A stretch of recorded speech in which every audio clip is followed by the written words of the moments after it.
Енді қараңдар. Украина көмексіз қалды. Америка бірден қару-жарақ тиеген ұшақ тасығыш кемелерін бірден алып келді. Бұл соғыс Қытайға өте пайдалы болды. Тайвань мәселесі миллион орынға ығысты. Оңтүстіктегі Филиппин мен Қытайдың ортасындағы дауда Филиппин мен Америка одақ болып, егер Филиппин теңізде қандай да қысымға шабуылға ұшыраса, Америка оны шартсыз қорғайды деген әскери келісім шарт міне адырам қалды. Оңтүстік теңіз далада қалды. Оңтүстік теңізде кемелер Израильдің теңізінен қорғау керек. Неге Америка бірден шешім шығарып, кеше Байден шал дірілдеп, қалшылдап, сәбилер өліп жатыр, әйелдер өліп жатыр, анау мынау деп Байден шал қамасты жатып кеп жазғырды. Енді ол шошып отыр. Мына діни фанаттықпен ауыратын Сауди Арабия бар, Американың одақтасы. Бірақ Америка оған бәрібір сенбейді. Одақтасы бірақ сенбейді. Араб бірлескен әмірлігі бар, одақтас оған сенбейді. Египет ежелден одақтас, оған бәрібір сенбейді. Катар бар, кеше байыған. Бұл араб кешегі кедей араб емес. Қазір қалтасы толған, долларға, еуроға толған, жаңағы әрқайсысы бәленбай жүзден қатын алған, жан саны кешегі 2 миллион, 5 миллион емес, 50 миллион, 100 миллион болып өскен, кешегі түйе мініп жүрген араб бүгін сол Американың, Еуропаның президенттері міне алмайтын қымбат көліктерді мініп жүрген, және мұнайдан газдан түскен ақшасын батыстың алпауыттарының, олигархтарының барлық бизнес көздеріне, Твиттеріңе дейін, Гугліңе дейін, Фейсбугіңе дейін, ана өндіретіндері техника, өндіріс, қысқасы мына әйелдердің мода киімдерін өндіретін зауыттарға дейін сатып алып қойған бұл арабтың қолы да біраз жерге кіріп болды. Енді осы қалтасы тойып, қарны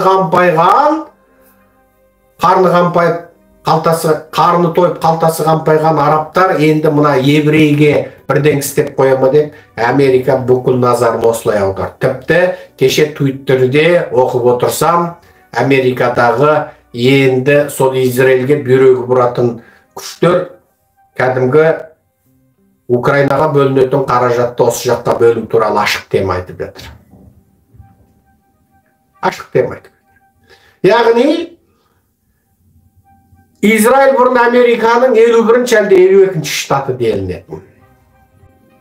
Тайвань мәңгі батпайтын су асты сүңгуір кемесі делінетін.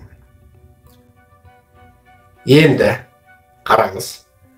Енді Американың Еуропаның алдында Тайванда сүйкімді емес, Украинада сүйкімді емес. Украин Зеленский батыс алдында бір лидерлік тұлғасымен қалыптасып, орыстың езуін тілген саяси күш болып қалыптасып келген. Жоқ, қайтадан әлемнің фокусы араб-еврей қақтығысына келді. Енді қаражат Израильге ағылады.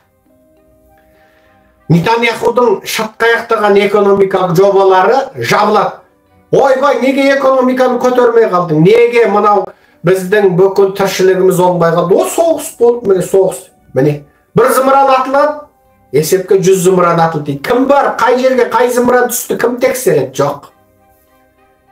Міне, пулеметтен 1 тонна оқ атады, 100 тонна оқ аттық дейді. Кім бар мына оқтың қалдығын зерттеп тексеріп жүреді? Жоқ. Әскери жағдай. Билікке шексіз мүмкіндік беріледі. Бақылау жүйелерінің бәрі істен қалады. Тіпті Израиль жасақтарына не деді? Бұғанға дейінгі барлық шектеулер алынып, қалағандарынша жұмыс істеуге рұқсат берді. Енді тасырлады. Енді көз жұмып ба, бала ма, шаға ма, қары ма, құртаң ба, ақсақ па, тоқсақ па, сақылдатып атты міне, атып жатыр. Ана жақтан төбеден F-16 зымыран үйлерді құлатып жатыр. Бұлай қарап отырсам, мына дүниеде ақиқат жоқ. Мына дүниеде ақиқат жоқ, демократияда жоқ, еркіндікте жоқ, бір ғана нәрсе бар. Кім күшті, кім айлакер, кім қу, соның сөзі өтеді. Адамзат жер бетін басып жүргенде, көктен Иса түспей, жерден Махди шықпай тұрғанда, мына дүниеде ақиқат болмайды. Мына дүниеде күштілер өмір сүреді. Қасқырсың ба, барда орып кет. Қоянсың ба, шаман келсе қашып кет. Мына дүние сол екен. Бұл дүниеде ешқашан ақиқат, адамгершілік, анау, мынау, оның бәрі жаңағы ауызда айтылатын әңгіме екен. Кеше бір сөзімізді айттық, 16 жылы Албан көтерілісі, Қарқара көтерілісінде қазақты қынадай қырып жатқанда бір мұсылманның араша болды ма? Жоқ. 22-23-те 2,5 миллион қазақ қырылғанда жер бетінен біреу қазақ қырылыпты деді ма? Жоқ. 31-33 жылы 4,5 миллион қазақты қырып тастағанда сол не мұсылманың, не алыстағы түрік бауырың бірдеңе деді ма? Жоқ. 36-37-те бүкіл алаш арыстарын атып тастады. Бүкіл алаш арыстарын 36-37 жылы атып тастады. Жер бетінен біреу бірдеңе айтты ма? Жоқ. Міне қазір мына Қытай коммунистері геноцид жасап, мұсылмандарды, түркі текті, қазақ, ұйғыр, қырғыз, өзбек, татар, тәжікті міне 3 миллионын қамап отыр. Қамалған қазақ 500 миллионда 700 мыңнан асады. Соған бір мұсылманның мәудеті ме Қытайға қарсы? Жоқ. Сол жаңағы шейхтарын жасайтын Сауди Арабия не деді? Қытайдағы мұсылмандар ең бақытты деді. Дубай мен Египет не деді? Өзіне оқуға келген дін бауырларын ұстап, қол аяғын байлап Қытайға қайтарып берді. Египет Әл-Азхар университеті қайтарып берді. Дубай транзит жасап, Дубайға кірмейді, тек Дубайдан ұшып кеткен тұрған мұсылмандарды ұстап Қытайға қайтарып берді. Сонда дінін қайда қалды, ақиқатын қайда қалды қазақ? Енді бір нәрсені қай.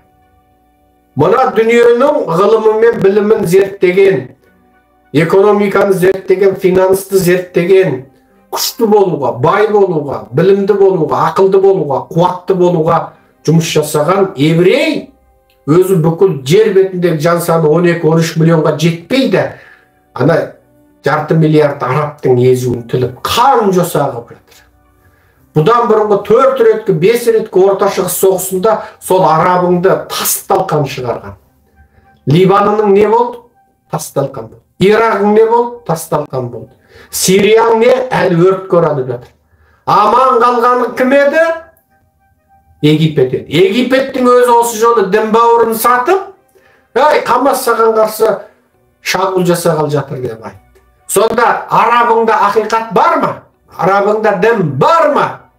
Айдалада жатқан қазақ, ойбай, дін бауырым, анау-мынау дейсің. Сонда неге Египет өз арабын өзі сатады? Неге Сауди Арабия үнсіз отыр? Неге Дубайдың шіріген шейхтары, байлары, қолында бәленбай 100 мың әскері бар, солар үнсіз отыр? Сонда діннің беделін, абыройын, дін бауырды қорғау айдалада жатқан аш-жалаңаш бүтін дамбалы жоқ сорлы қазақ саған қаппа? Яғни бұл дүниеде ақиқат жоқ. Ақиқат жоқ.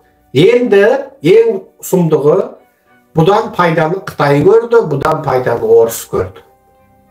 Орыс көрді. Міне, орыс көрді қазір. Украин екінші шепке шегінді.